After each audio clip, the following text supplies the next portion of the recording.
Oke, kita jumpa lagi di materi perencanaan genangan waduk untuk kuliah perancangan infrastruktur keairan, di mana karena adanya beberapa pertanyaan terkait bagaimana merencanakan genangan waduk berdasarkan data daerah tangkapan air ataupun DAS, daerah aliran sungai yang dimiliki berdasarkan peta wilayahnya.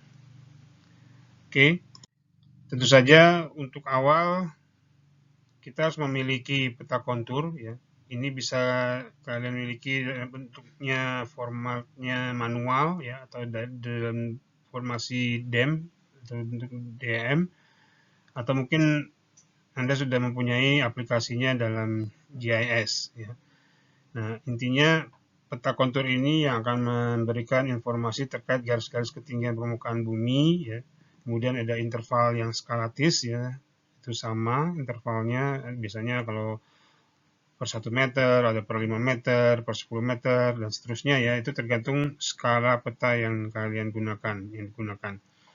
Kemudian biasanya dalam peta kontur itu menunjukkan posisi lembah dan punggung, ya, dalam arti di mana tempat air mengalir ataupun di mana tempat menjadi batas atau puncak daerah tangkapan.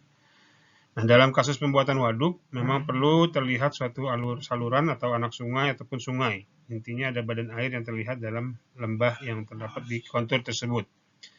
Kemudian sebisa mungkin tidak ada garis kontur yang terpotong untuk dijadikan area genangan. Jadi kalau Anda mengambil satu potongan peta atau segmen peta, kecuali kalau memang langsung di GIS dan unlimited ya batas ininya itu mungkin bisa kalian atur sedemikian rupa.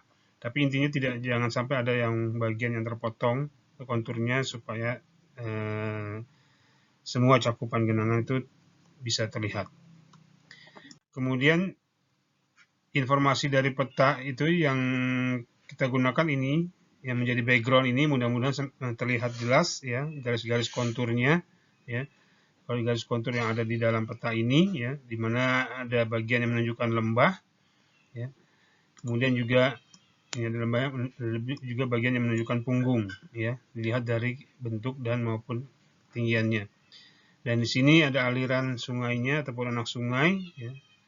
Dan ada beberapa informasi di beberapa peta itu akan dituliskan ketinggian masing-masing konturnya, gitu, elevasi masing-masing konturnya ya.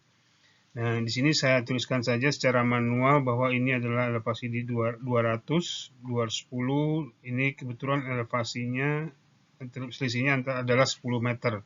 Oke. Jadi Anda bisa lihat di sini selisihnya adalah 10 meter kecuali ini langsung saya ambil 5 garis yaitu langsung selisihnya 50 meter. Ini pun yang dengan bentang per 5 garis yaitu per 50 meter. Oke.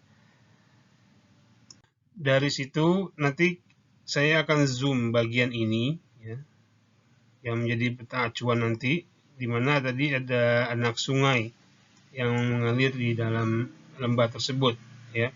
Jadi peta ini yang dibatasi oleh garis merah ini ya, itu ada menjadi daerah studi ataupun daerah kasus kita.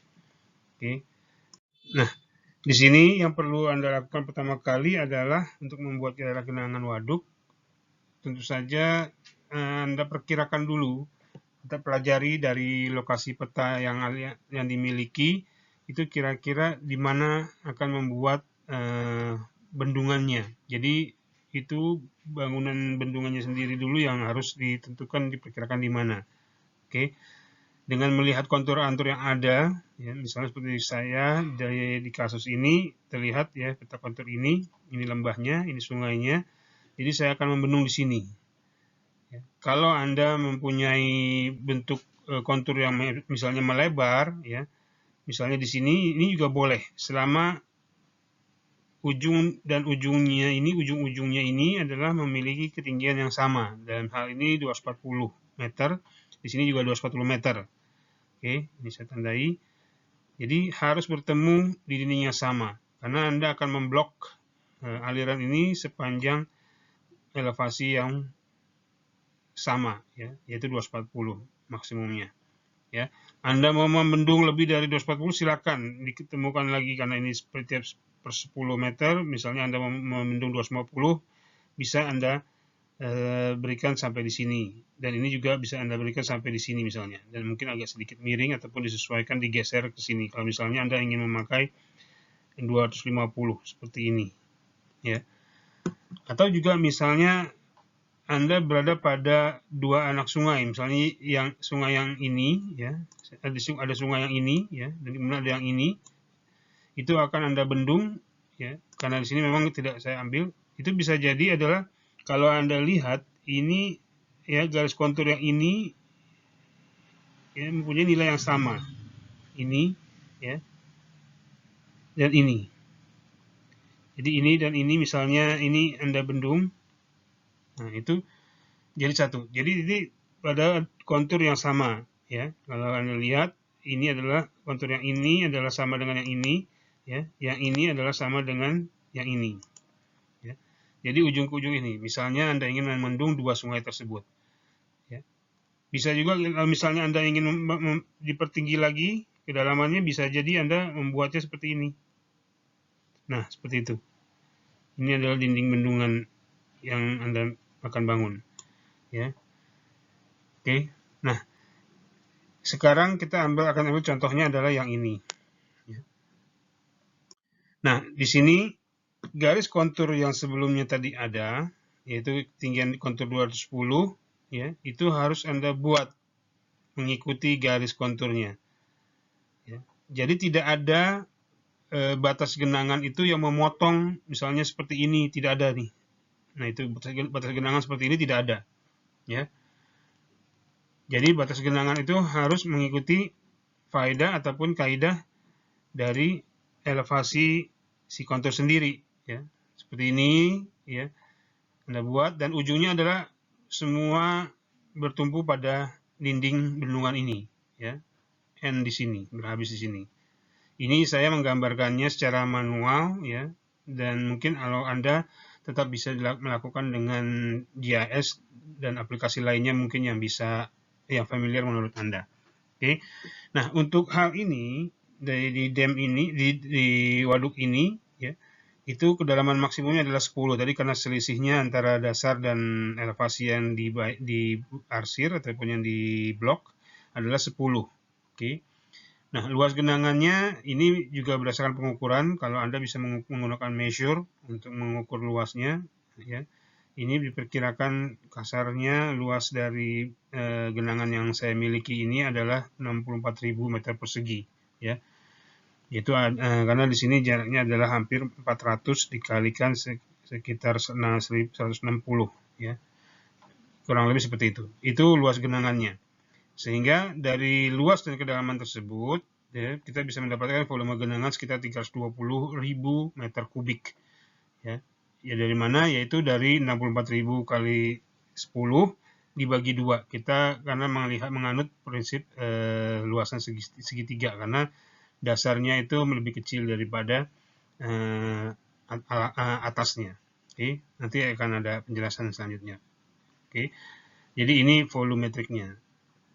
Nah, kemudian lakukan juga hal yang sama untuk kontur di atasnya lagi, ya, di 220, ya, di kedalaman maksimum 20, luas genangannya justru pasti lebih besar, ya, dan volumenya pun akan ikut membesar dengan perhitungan yang sama, ya.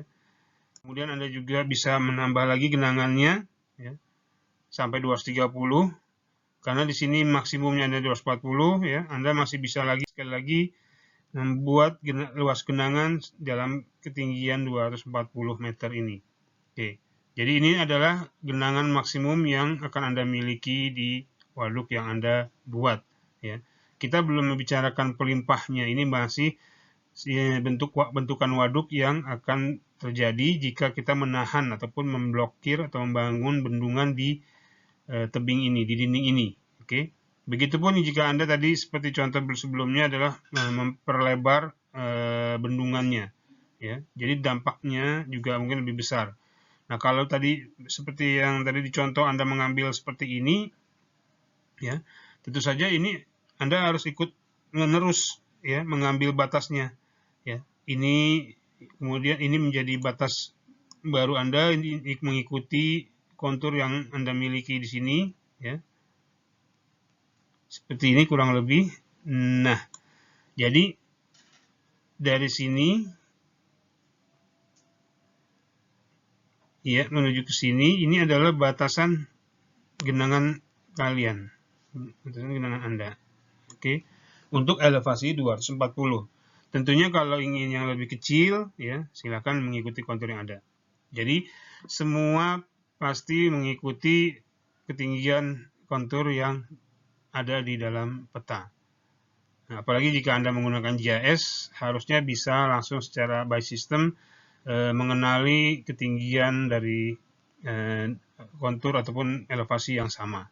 Ya, sehingga membentuk seperti ini. Hanya di bagian bendungan saja yang perlu dibikin terminasinya atau boundary-nya, ya, batasannya. Oke. Nah, dari gambar tadi, dari 4 ketinggian genangan yang berbeda tadi, kira-kira kalau kalian buat ketinggian air yang samanya seperti ini jadinya. Oke. Untuk masing-masing ketinggian 210, 220, 230, dan 240. Oke. Nah, ini tabelnya ya untuk elevasi 200 yang Anda dianggap masih 0 atau masih sedikit areanya, sehingga karena tidak ada ketinggian spesifik, maka tentu saja volumenya dianggap 0 ya.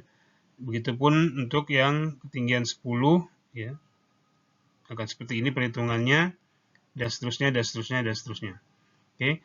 Nah, jika kalian proyeksikan tadi kita anggap sebagai lurus ya, dan kita potong di sini, ada potongan garis di sini ya. Sorry, saya undo dulu. Ada potongan di sini. Ya, kita ambil, kita anggap potong. Ini akan nampak seperti ini. Ya. Akan tampak seperti ini. Potongan genangannya. Oke. Nah, ini yang akan direpresentasikan oleh nanti perhitungan dalam analisis waduknya sendiri, ya, termasuk berlimpah dan sebagainya. Oke. Nah, kalau Anda melihat seperti ini, dilihat dari tabel ini, ya, itu sebenarnya perinciannya per ketinggian 10 meter, ya, per ketinggian 10 meter ini, ya, adalah seperti ini. Jadi yang paling dasar ini, Anda akan memiliki volume langsung 320 meter kubik, ya. Untuk yang di bagian ini, ya, area yang ini, ya, itu Anda memiliki 1.480.000 meter kubik.